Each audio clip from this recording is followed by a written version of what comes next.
Good evening, my name is Maria Hernandez and I will be presenting to you my case study. I want to start by introducing my client and I want to introduce his occupational profile. His name is Fernand Lopez, his age is 22 years old and he presented diagnosis of generalized anxiety disorder. Also, he has a diagnosis of Down syndrome. Presenting concern of my client. The client report experienced a persistent feeling of anxiety characterized by excessive worry about various aspects of life, including attending to school, relationship, and health. His symptoms include frequent feeling of restlessness and being on edge, difficulty concentrating and making decisions. Some of the physical symptoms my client presents are muscle tension, fatigue, and occasional headaches, sleep disturbances, including trouble falling asleep or staying asleep, avoidance of social situations due to anxiety, impact on daily life. The anxiety symptoms are interfering with the client's ability to perform daily tasks, affecting occupational performance and social interaction. The client expresses, as well as his parents, a desire to manage these symptoms to improve overall quality of life. To assess the severity of this case, I use two tools. The first one is a screening tool, and the name of this tool is the Beck Anxiety Inventory. The Beck Anxiety Inventory is a tool that can be used to measure the severity of an individual's anxiety symptoms. The Beck system is frequently employed in clinical or research settings and can be also used by individuals to help them understand when they might need to seek treatment for their symptoms. It includes 21 questions that can be self-administered or administered verbally by a practitioner. In this occasion, I administer this tool to my client. After I review the 21 stages of this tool, my client scored 53 points, which reflect a severity anxiety disorder. For the assessment part, I use the occupational self-assessment. I use the short form in this occasion for my client. The occupational self-assessment is a pivotal tool in occupational therapy. It emphasizes a client-centered approach to evaluate an individual's perception of their occupational competences and the significance of various activities in their life. This assessment is integral in capturing clients' view of their abilities and challenges in daily occupation, fostering a collaborative and personalized treatment and planning process. When I applied this tool to my client, I was able to assess few activities that I would like to share with you indeed.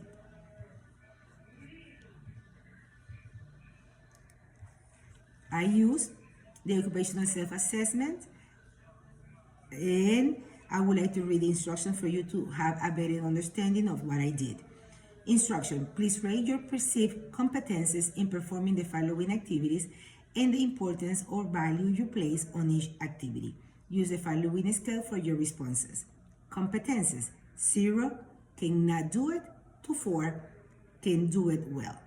Value: 0, no important to me, to 4, extremely important to me. I want to start by describing all the activities that I assess. Personal care, that include bathing and dressing. My client for competences respond 1 and for value 1.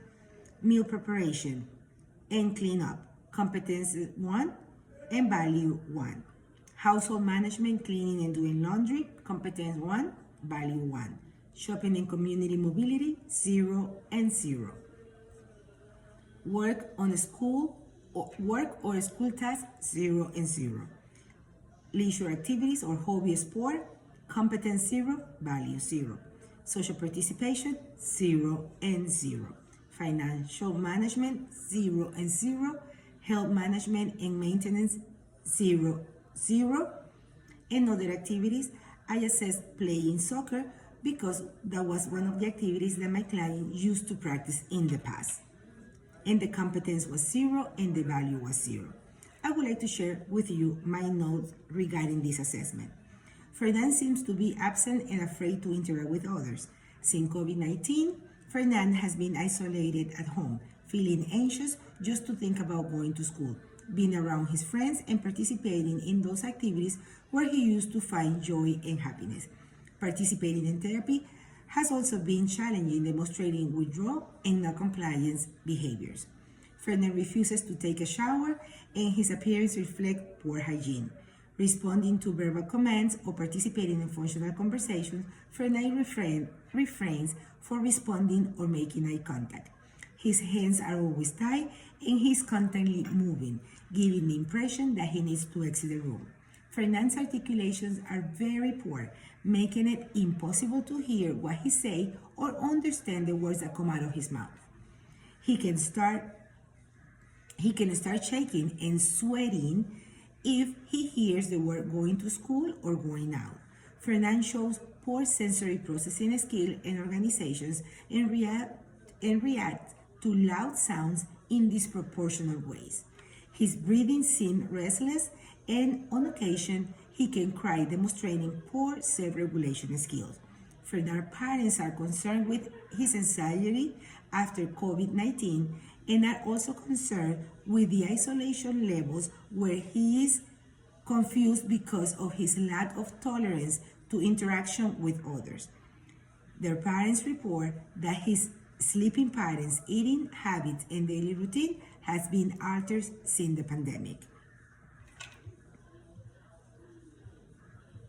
Now, how has this person's routine and occupational performance changed over the years? Has this person had fluctuation in their mental health? If so, how? Is the person able to identify effective strategies that can help to maintain stability? I will start by saying that it's very difficult because we have a second diagnosis of Down syndrome. We made the entire situation a little bit more complex because if we understand the characteristics that a client with Down syndrome present, is the poor self-regulation, organization, coping skill, executive functions. So when we have this picture in front of us, the severity of the anxiety disorder make the entire situation a little bit more complex to treat. So I would like to just read to you what I have on this aspect specifically to this question. Fernand experienced a profound shift in his daily routine and overall occupational performance following the pandemic. These changes drastically affect his ability to engage in usual activities such as attending school and socializing with friends or family members. As a result, he became increasingly isolated and withdrawn, leading to feeling real bad anxiety. In analyzing Fernand's situation, we must take into account his diagnosis of Down syndrome. This condition introduces a range of unique characteristics and complexities that can significantly influence his capacity to recognize and implement meaningful strategies for coping with anxiety. Understanding all these factors is crucial for developing tailored intervention that can help Fernand regain a sense of normalcy and improve his mental well-being. Fernand used to be very social, very active, very functional, but since the pandemic, feeling so stressed regarding all those changes that he was pushed to make, he was isolated at home, and trying to bring him out of the house after the pandemic was impossible. Now, Fernand exhibit very erratic behaviors, and family members are very concerned about the entire situation. What are key social and environmental factors that have contributed to well-being, and how can these factors be used to support progress toward wellness? Fernand has a very strong social and family support, which I think is a key in this intervention. Fernand lives with his parents. Fernand's siblings are very close to him, and they interact with him on a weekly basis. Fernand's family, the closest family members, like the aunts and uncles, are in constant interaction with him. So having all this support group around him, of course, increase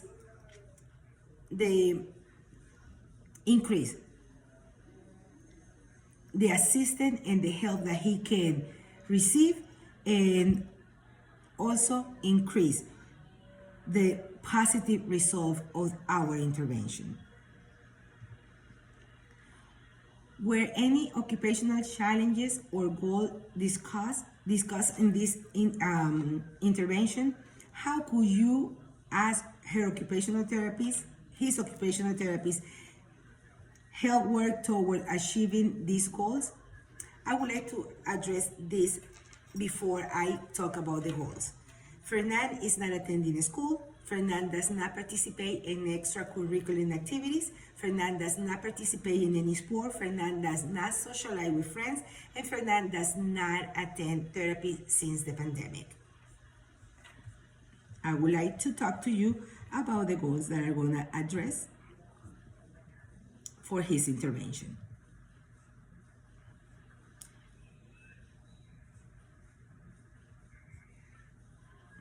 We're gonna just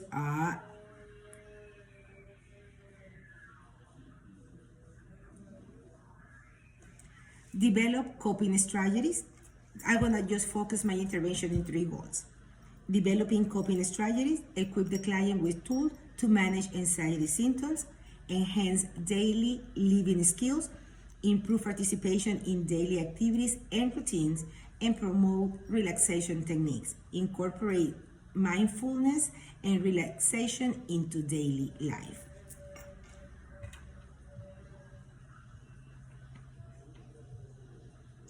Based on your intervention, provide a list of 2 evidence-based interventions tailored to individuals to improve quality of life and overall occupational performance. I would like to say that I use 2 evidence-based papers, and one is targeting the cognitive behavioral treatments for anxiety and stress-related disorders, and the other one is about psychoeducational for depression, anxiety, and psychological distress. So I use these 2 research papers to base my intervention. What are some ethical and cultural competence principles you feel should keep in mind as you plan and implement intervention to support well-being? I would like to say that Fernand is part of a very close family where this issue is being is affecting the entire family. Fernand is part of a Hispanic family. They're coming from Peru, and we have to understand that they have some patterns and some routine and habits that we have to respect. One of them, for example, is like Fernand is still eating Peruvian food.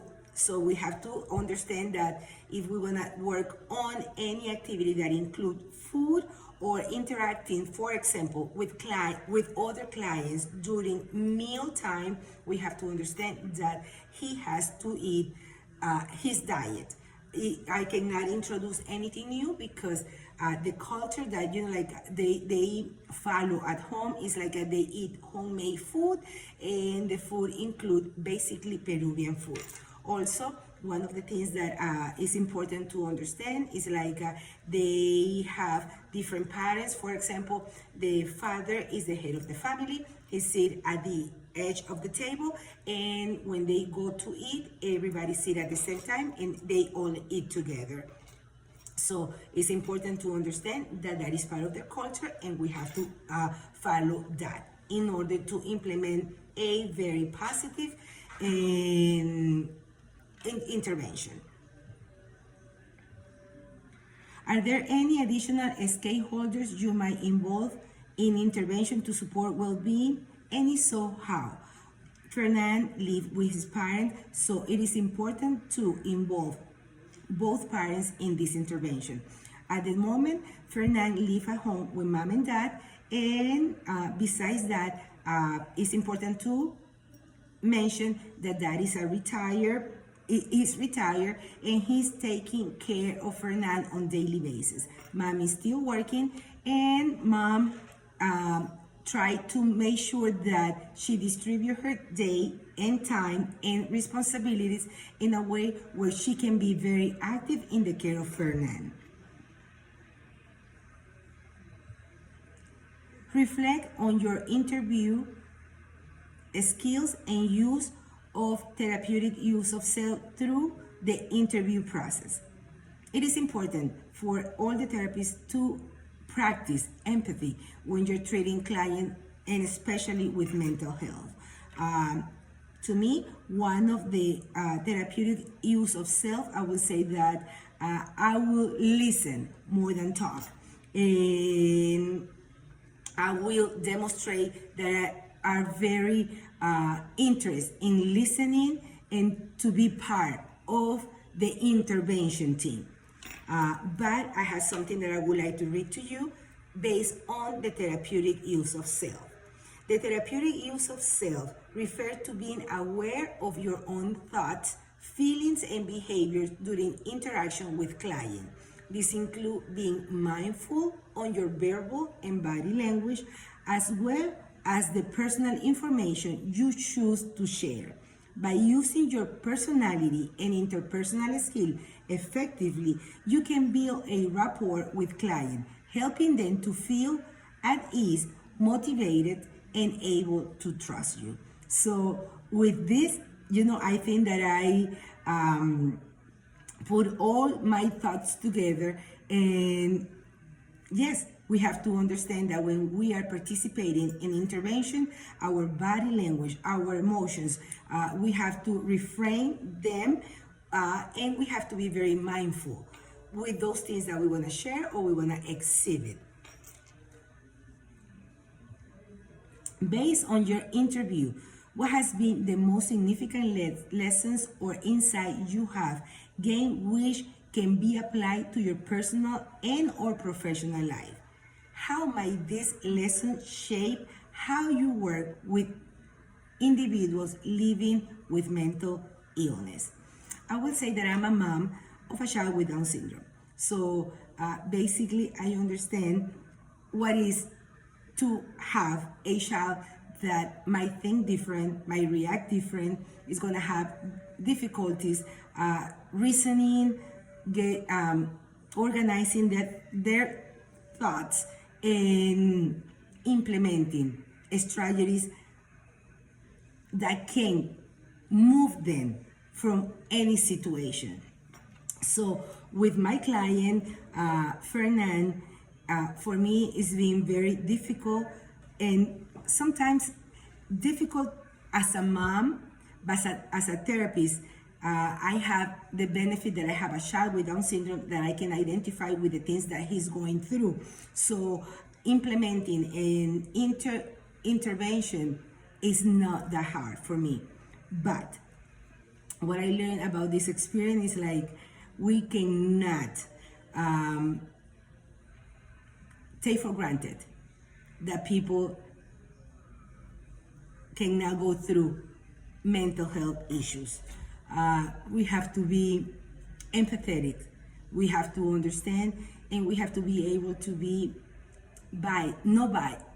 we have to be professionals and objective at the moment of implementing any type of intervention. Mental health is an issue that might not be perceived at the first, as something that is obvious. So not because the person looked good, that means like the person is good. So we gotta be more sensitive. We gotta use our sense of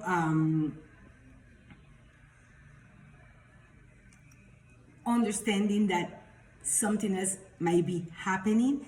And if we know a client and we see that a lot of things are happening at the same time, we gotta stop and realize that what we see might be a result of something that we don't see. And there is when our professionalism start and the intervention should begin. We have to be very objective, we have to be professionals, and we have to be understanding. Empathy can help us understand a little bit more, and we have also to understand that when we provide an intervention, it's not only to a client that we provide an intervention, we are providing intervention also to the entire environment, the entire support team that is behind this specific client.